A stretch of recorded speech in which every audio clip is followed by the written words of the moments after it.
అని ప్రపంచంలో చాలా మంది అనుకుంటారు, హెచ్చించుకుంటేనే మాకు విలువ, హెచ్చించుకుంటేనే ఈ సమాజంలో బ్రతకగలము, హెచ్చించుకుంటేనే ఈ లోకంలో సాధించుకోగలము అని చాలా మంది అనుకుంటారు. కాదండి, యేసయ్య అంటున్నాడు, ఒక చిన్న బిడ్డ వలె తగ్గించుకుంటేనే వారు పరలోక రాజ్యములో గొప్పవారంట. దేవుడు గొప్పతనం ఇస్తాడు, దేవుడు గొప్ప చేస్తాడు, మనల్ని మనం కాదు గొప్ప చేసుకోవాల్సింది. హల్లెలూయా.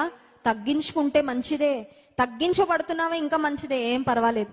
కొన్నిసార్లు God takes us through that season when we are humiliated by others. తెలుసా అండి మీకు అది? కొన్నిసార్లు దేవుడు మనల్ని తగ్గింపు నేర్పించడానికి కొంతమంది ద్వారా మనల్ని తగ్గించేటట్టు మాట్లాడిస్తాడు ఆయన.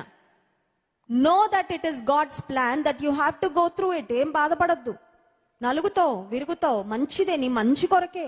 God takes you through that procedure. తెలుసా, అనుభవం గుండా దేవుడు తీసుకువెళ్తాడు.